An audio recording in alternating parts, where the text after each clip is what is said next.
Nakatikim din pala si Alden Richards ng panlalait pagdating sa kanyang acting mula sa pumanaw na premyadong aktres na si Jacqueline Jose.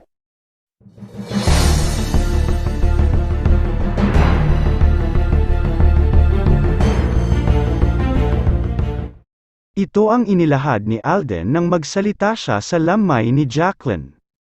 Sa pagsisimula ng kanyang pagsasalita ay halata agad na emosyonal si Alden, at halos mabasag ang kanyang boses. Aniya, the reasons why I didn't prepare any speech goes to show kung gaano po ako hindi ka-ready sa pag-alis ni Tita Jane. Ikinwento rin niya ang mga naging karanasan sa pakikipagtrabaho sa yumaong premyadong aktres. The first time I worked with Tita Jane was during Mundo Mo'y Akin. That's the first time. Ang Mundo Mo'y Akin ay isang teleserye na umere sa GMA7 noong 2013, at kinatampukan din ito ng iba pang kapuso stars. Pagpapatuloy ni Alden, then hindi po ang role ko po dun is, since apo po niya si Luis de los Reyes, ako po yung humahabol-habol.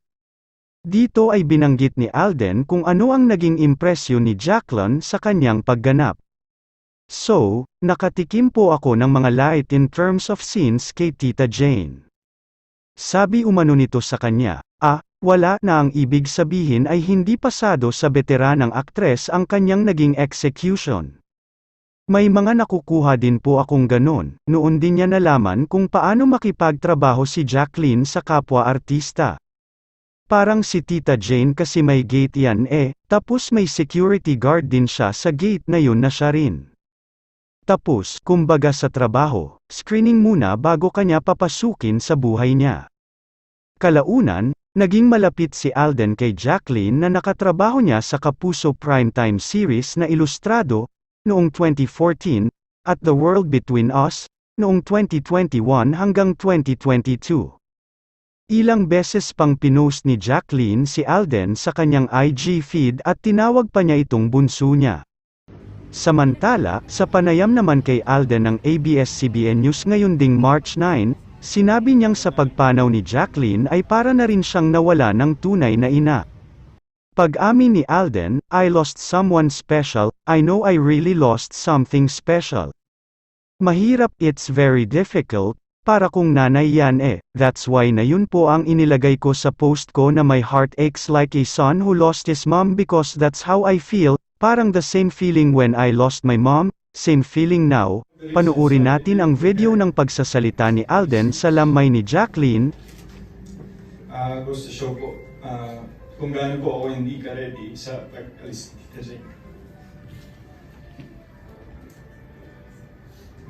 hearing Ada's speech and kay Direk Long basically summarized everything that I've experienced while working with her. The first time I worked with Tita Jane was during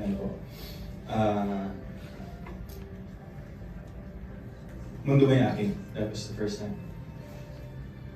And then, hindi po, ano po yun ang role ko po dun is, since apo po niya si Luis de los Reyes, ako po yung mahabol-habol. So, nakatikim po ako ng mga lait in terms of scenes kay Tita Jane. But, may mga nakukuha din po akong ganun, yung direct like what you said, yung sa... teka, parang si Tita Jane kasi may gate yan Tapos meron din security guard dun sa gate na yun, na siya rin. Tapos ano ka muna yan. Hanggang dito na lang. Ano ang masasabi mo sa balitang ito? Paki-comment sa ibaba. Huwag din kakalimutan mag-subscribe. Thank you.